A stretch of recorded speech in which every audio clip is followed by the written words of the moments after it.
Hello friends, welcome to the show Talk with your Doc. I am Dr. Prashant Jani, and today we are going to talk about lung cancer. Lung cancer is a very common disease among men and women.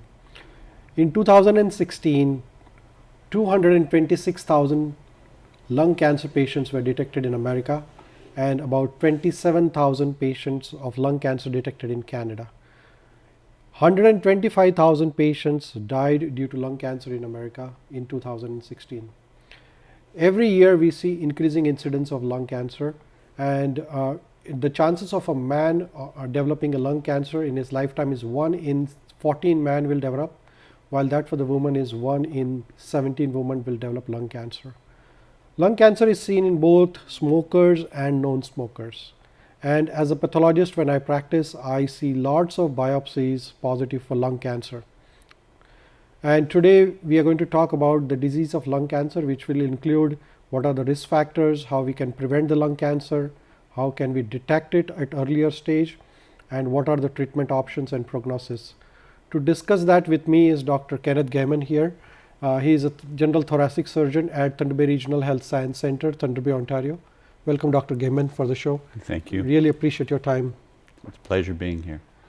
We see a lot of lung cancer patients every day, and I always wonder what will be the cause of the lung cancer in the non-smokers, because one of my friends' mother, she was in the 60s, she never smoked, nobody in her family smoked, but she got a lung cancer and she died with the lung cancer. And this always wonders me. And many of the smokers don't get lung cancer. So can you please tell us about what is your experience about it? Well, I think when you're speaking with patients newly diagnosed with lung cancer, about 80% of patients with new lung cancer will have had a significant smoking history. And if you inquire, they will speak about that if they didn't actually smoke, they got exposure secondhand to smoke, either in a bar or their parents smoked at home, in the house, or in the car. But about 15% of patients with lung cancer will never have smoked. Mm-hmm. And the other factors that have been implicated are, first off, radon gas is probably the most important factor. And some authorities have said that radon gas may be responsible for as much as 20% of all lung cancers. And radon comes from decomposing uranium, which we all have here in the Canadian Shield. Yes. And so you can be exposed to it in your own home. I read about a story of a patient from Ottawa. He stayed for 5 years in one of his houses, and later on he was not a smoker, and he got diagnosed with the lung cancer. And he was wondering what caused my lung cancer. And they went back and checked the radon level in his house, which was 5 times the normal level. So radon, so everywhere there is a radon, right? Everywhere there is radon. It's just a naturally occurring thing. You don't really get exposed to it if you're out in the external environment, outdoors. But it can, be concentrated in your basement, for example. Yes. So that's an important factor. So radon is like colorless, odorless, or there is no. There's no signs of it. No signs of radon. You can't feel the radon in your surroundings, but radon is there. Yes. Or it is more concentrated in your home rather than outside environment, and it is generated from the decomposition of uranium, and more in the basement. And more in the basement is my understanding. So how do we detect the radon? So well, you actually have to have or purchase a radon detector. Yes. And have it set up in your basement for a collection period of time, which to my understanding is like 30 or 60 days. And then you send in the detector. And they'll give you a report as to whether there's significant amounts of radon in your basement. Yeah, okay. Radon detector kit, I've heard about those kits, and then you install in your house for up to 3 months and then send the kit for the detection of the and I think they're locally available through Eco Superior. Okay. Okay. right? So we should get it radon detection done probably. Well, if you're concerned about this Concerned about potential, lung cancer, yeah. then that's the only way of really finding out if you're being exposed to radon.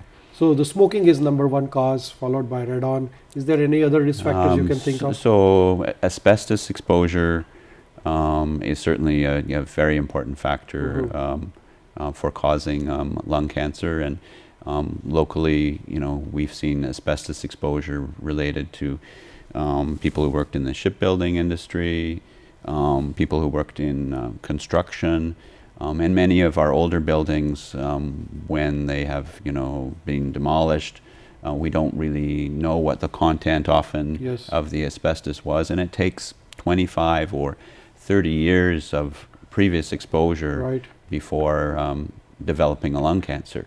And the firefighters, do they get asbestos exposure? Well, it's clear that firefighters have a higher incidence of multiple cancers. Lung cancer is one of them in particular. And yes, they're probably being exposed to asbestos and other cancer-causing agents when someone's house is burning down. I read in the literature that the environment pollution, which is more in the big cities, is also one of the risk factors. What do you think about that? Well, we are unable to establish in maybe about 5% of people that there's been any significant smoking exposure. If we discount secondhand smoking, but air pollution is thought to be a significant factor and probably responsible for about 5% of all lung cancers. Now, if my family has family history, somebody's family history is of lung cancer, what are the chances of his children getting lung cancer? Well, we see families in which there can be collections of individuals who have lung cancer, but we don't think there's really a genetic predisposition to getting lung cancer. In fact, it may be the case that in certain families don't have the ability to break down the cancer-causing agents classically in cigarette smoke. So it's not that lung cancer is genetic, it's that you don't have the ability to deal with the cancer-causing materials in cigarettes. Right. Is there any role of arsenic in the lung cancer? Arsenic is there in the water, in the land around, and I've heard about the literature. The other sort of chemicals that are supposedly that can cause lung cancer include, arsenic and nickel, but these are things, are, less. We have less ability to establish that they actually cause someone's lung cancer retrospectively. So main is tobacco, radon, and maybe environment pollution, and asbestos are the main risk factors. Those are the main things. And often I have patients coming in and seeing me and saying, well, I worked in the mill, that I may have had significant exposures. There was, some accident at the mill and I got exposed to all of this chlorine fumes or whatever. But 90% of the time they were also smokers. So usually we blame the cigarettes. Yes. Thank you. We'll take a short break and we'll continue in the next part.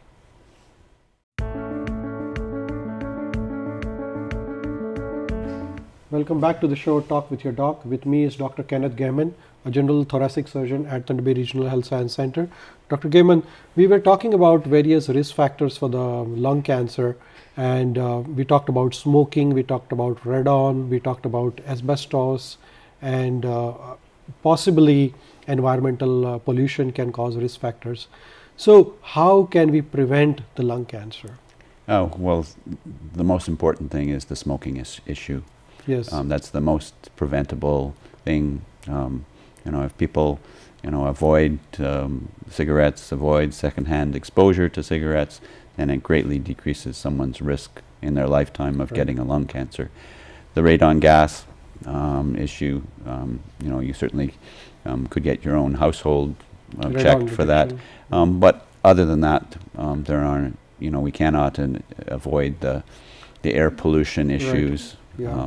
But So the clear thing is with avoid regards the to smoking. smoking, there are new types of cigars. They say electric cigar, and there are different types of options or alternatives. Do they reduce the risk of lung cancer? There are pros and cons to this. So, some people see e-cigarettes as, being a way of being able to decrease or increase their ability to quit smoking. Yes. I just see it as an aid. But on the other hand, it's also, you see young people using e-cigarettes, Yes. and then that subsequently may lead them into smoking Smoking, tobacco, yes. which is a bad thing. Yeah. I think the best thing is to avoid them. Avoid. Yeah. No smoke is a good smoke. Yes, yes, absolutely. Is a diet, if somebody improves upon the diet, like fresh fruits and vegetables, good exercise, that can. Well, these are all healthy measures. Healthy measures, It's important to live a healthy lifestyle, but really the most important thing is avoid the cigarettes. Avoid the smoke. First-hand or second-hand smoke to be avoided. Yes, absolutely. Now, how can we detect the cancer in the lung at an earlier stage? So, is there any test? Is there any way, protocol, screening process by which we can detect the lung cancer early stage? Fortunately, with other cancers, such as breast cancer or colon cancer, there are organized screening programs with breast, with mammography, and colon cancer with stool testing and colonoscopy. Unfortunately, with lung cancer, there are no organized programs in Ontario. They are coming. Okay. It is coming. There is strong evidence that in high-risk populations, so if you're over 55 and you've smoked for 30 pack years and haven't quit in the last 15 years, there is strong evidence that if you had what we call a low-dose CAT scan of the chest for 3 years in sequence, that we actually can decrease the mortality from lung cancer by as much as 20% by picking up cancers early. So the patients who are risk for the lung cancer, patients who are smoking more than 30 pack years, those patients can get this low dose CT scan test done? The provincial government currently doesn't support that. Okay. But the Cancer Care Ontario has agreed that the evidence is there from a number of big international studies to show that yes, doing low-dose CT scans in high-risk population decreases chances of dying from lung cancer. And they are initiating a pilot in various centers throughout the province. So, strictly speaking, as a physician, the provincial government would not, I think, support you in ordering a regular low-dose CT scan on all your smokers. Yes. But I would say this is coming. So it's a regular CT scan, but the amount of radiation dose is very, very low, so that it does not damage. So the dose of radiation is actually a third of what you would get in a regular CAT scan. Okay. And the other issue is there's no need for any intravenous injection. Right. And it takes a very short And it's period much of time. better than the X-ray probably of the chest. It is Yeah, more is sensitive and specific than the X-ray. Yeah, the studies that have been done have actually compared, annual chest X-ray versus CT scan. And annual chest X-rays do not save lives. Right. Annual low-dose CT scan in high-risk population Can save life. Other than this CT scan, what are the signs and symptoms? If somebody has a lung cancer, how he presents? The classic sort of presentations are cough, shortness of breath, coughing up blood, chest pain, unexplained weight loss, new onset hoarseness. That is in the late stage. In the early stage, probably lung cancer is early asymptomatic. stage. Yeah, you can hide, a 10 centimeter tumor in your chest and have no symptoms. No symptoms, right? So there is a big tumor in your lung, but you have no symptoms. No symptoms at all. Okay. So that's possible. So it's better not to wait for the symptom, get the investigation done. Absolutely. So what sort of investigations are done to diagnose the lung cancer? What do you use in your practice? I see a lot of biopsies from you. So I need to start with, I don't see anybody who's really not had a CAT scan. That's, our fundamental workhorse investigation. So patients get referred to me with a CAT scan. Gives me the information as to how big someone's lung lesion is, Yes.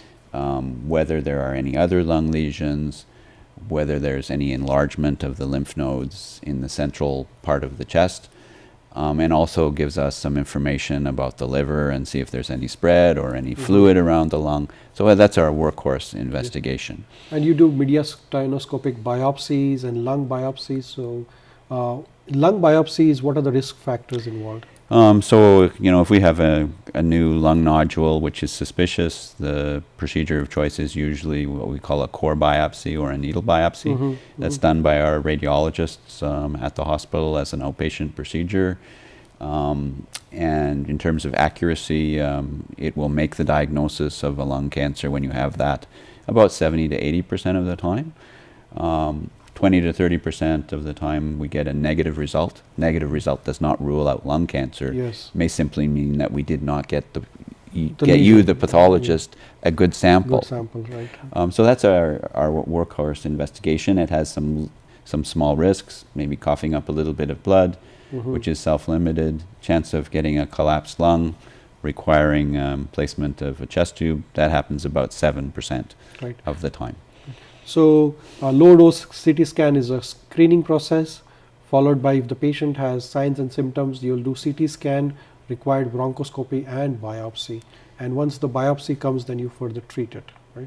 Yes, that's correct. So the first thing usually is to make a diagnosis. Diagnosis, yeah. And to determine that this is lung cancer and what subtype of lung cancer we may have. And then next we look at doing what are called staging investigations to see if there is spread of the disease. Thank you, Dr. Gehman. We'll take a short break and we'll come back shortly. Thank you.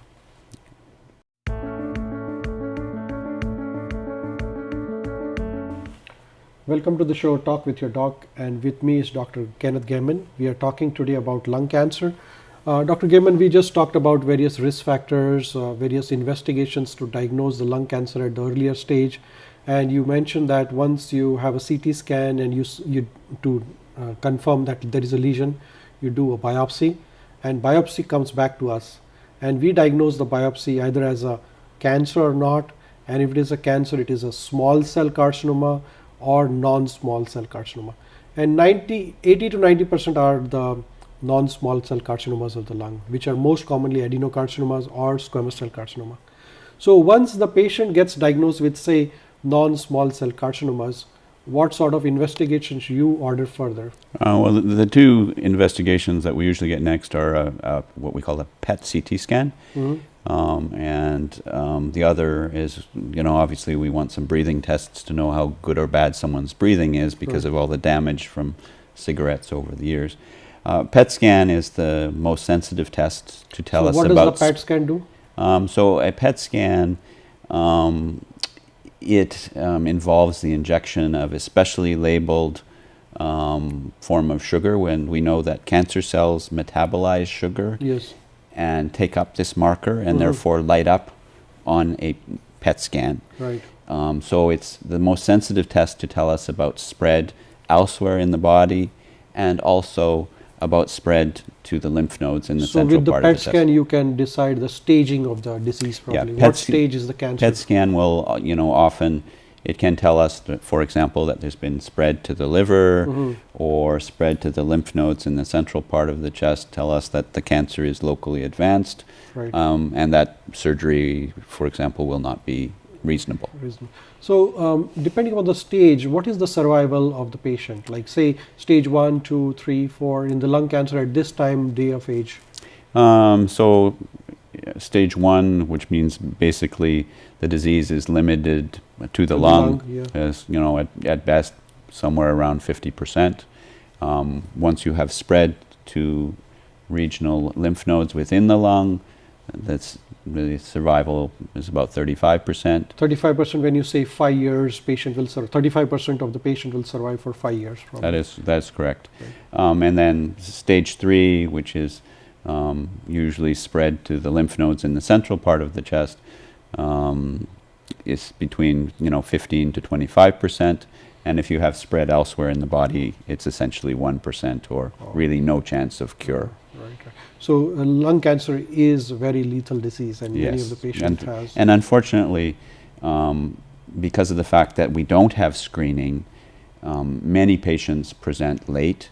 50% of the people that we see on initial presentation will have stage 4 or disease which is spread elsewhere in the body and is incurable. Wow. So once the staging is done with this, and patient has various treatment options nowadays available, like surgery, chemotherapy, radiation. So how does a patient make a choice? Well, it depends really on the stage of the disease. If we are dealing with early stage disease which is limited to the lung, then treatment of choice is usually surgery. Surgery has the maximum chance of curing someone of their disease, but you have to be fit enough to tolerate surgery. So early stage cancer can be cured with the surgery? Absolutely, can be cured with surgery. The second choice for early disease is radiotherapy. Radiotherapy also offers a good prospect of cure. Not usually as good as surgery, but some patients cannot tolerate surgery. So patient who does not want to go for surgery, but that is an early stage, then they can go for radiation as a treatment? That is correct. But that can cure the disease? Yes. Radiation by itself can cure the disease? Yes, absolutely. Right. Now in the surgery also there are various options, like whole lung has been removed, called as pneumonectomy, or part of the lung, lobectomy, wedge resection. So can you please explain what is the lifestyle after removal of the entire, say, lung is removed? Well, this really depends on the individual's lung function. We are all built with a lot of redundancy in our lung function. So if you've never been a smoker, I could remove 1.5 of your lungs. And then I can survive? And you can survive. You may not be able to run a marathon, but you can still do the usual activities of daily. Half the lung out of 2. Yes, but if you've been a smoker then for many years, we need to know how good or bad your lung function is. Right. So we need some breathing tests to establish that. Right. I have many patients who we do our standard operation, which is a lobectomy, and they live, useful, productive lives. Yes, admittedly, if they really exert themselves, they're going to get out of breath sooner than they used to. Right. So with this whole lung removal or part of the lung removal, are there any complications with the surgery? Oh, absolutely. I think the number one thing we get worried about is death from surgery. Lobectomy, chance of someone dying is 1.8%. That's very low. Which is pretty reasonable. Yeah. Pneumonectomy, or taking out the whole lung, risk of mortality is between 5 to 7%. Right. It's a much bigger operation. Right. Our gold standard procedure is a lobectomy, because no one has ever shown that taking out the whole lung is a better operation than a lobectomy if you can completely remove the cancer in that fashion. Now, following surgery, one may undergo radiation or chemo, and we have heard about the new treatment, targeted therapies. So can you please tell us about the new targeted therapies and how does it affect the prognosis of the patient? So what we have learned about some lung cancers is that they have mutations in the tumor, and we now, and the two classic ones are EGFR and ALK. Yes. Unfortunately, only about 15% of lung cancer actually have these mutations, and now we have special drugs which we can target those mutations at. Okay, so historically, if we had someone with locally advanced lung cancer, not amenable to surgery, and gave them chemotherapy, well, they might get a year. Okay, if you have these mutations and you get these special targeted oral agents, then I have patients who are doing well 2 or 3 years out. It's a huge improvement in their care. Right. But unfortunately, only 15% of patients have these mutations. Tends to be people who have not been significant smokers, and more common in Asians. Right. Okay. So once you send the biopsy to us, we also do this EGFR and ALK testing as a pathologist. And once those are positive and we send you the result that, okay, EGFR is positive, then you treat them with this targeted therapy. Yes, so in patients with advanced disease, then they would see a medical oncologist and discuss the option of targeted therapy versus traditional chemotherapy. Is there any complication with the targeted therapy? Well, targeted therapies depends on the drug, but they can have side effects.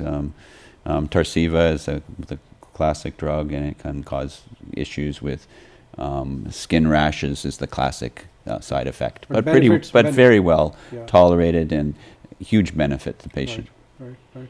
And is this targeted therapy reserved for the late stage disease, or early stage disease also can have the targeted Well, therapy? we don't have evidence that using that therapy when you have other modalities for local care make a difference. Mm-hmm. So if you have an early stage cancer and it's EGFR positive, we would not treat them if they've had curative therapy. Yes. We reserve that for if your disease should come back, then we use that therapy to try and keep things under control.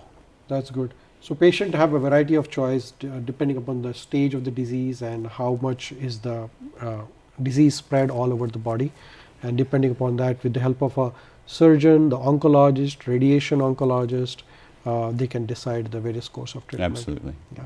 Thank you, Dr. Gehman. Thank you so much for coming today and helping us to know a lot of information about lung cancer. It's been a pleasure. Really appreciate it. Thank you. Thank you, everyone. So next time we are going to talk about the breast cancer. Please join us for the next show, Talk with Your Doc. Thank you.